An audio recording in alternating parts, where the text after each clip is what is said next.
আজকে 15 দিন হয়েছে। যে 15 দিন ধরে তার সাথে কোনো যোগাযোগ না, একদিনও যোগাযোগ হয় না, আর মোবাইল গুলি সব বন্ধ করে রাখছে। তো আপনি যে প্রথম স্বামী রেখে এর সাথে প্রেম করলেন, সেটা তো আমি অন্যায় করছি। এখন তো বুঝতেছি যে একজনের মিথ্যা ভালোবাসার ফান্দে পড়ে আজকে আমার সবই গেছে।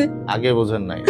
আগে বুঝলে কি আর মানুষ ভুল করে? ভুল করার পরেই তো মানুষ বুঝতে পারে যে আমি কি করলাম। আগে যদি বুঝতাম তাহলে তো আর মিথ্যা আপনারা ভেবে কিসের মোহে একটা সংসার রেখে একজন স্বামীর ঘর করছেন, বাচ্চাটা কত সুন্দর ফুটফুট একটা বাচ্চা, এই সংসার রেখে কিসের মোহে আপনারা আরেকজনের দিকে হাত বাড়ান? ওর মিথ্যা ভালোবাসা, মানে এমন তো আমি ভালোবাসতে যে আমি ভাবছি মনে সত্যিকারই মনে আল্লাহ আমার ভাগ্যে হয়তো এরকম ফেরেশতা একজন মিলিয়ে দিছে। আমি জানি না যে ওর মনে এত শয়তানি বুদ্ধি, আমি তার এটা জানতাম না যে আমাকে রেখে পরে চলে যে যাবে। স্বামী আছে তার থেকে মনে হয়েছে যে আরেকজন যার সাথে পরিচয় হয়েছে সে বেশি ভালোবাসবে, এরকম মনে হয়েছিল? এরকমই তো মনে হয়েছিল।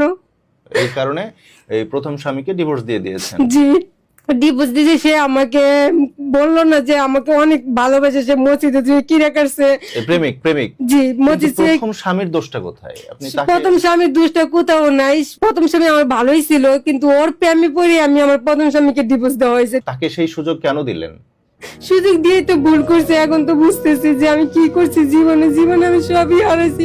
আমার মা, আমার বাপ নাই, আমার বড় কোনো ভাই নেই। আমি যে এখন কারো কাছে যা দাঁড়াবো, আমার ওই জায়গাটুকু নেই মেয়ে নিয়ে।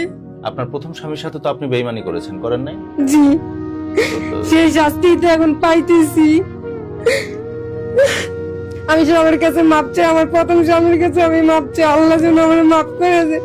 আমার মতো ভুল যেন আর কেউ না করে। দ্বিতীয় স্বামী ছেড়ে পরের স্বামী যেন আর কেউ না ধরে, আর এরকম পাপ কাজ যেন কেউ না করে আমার মতো।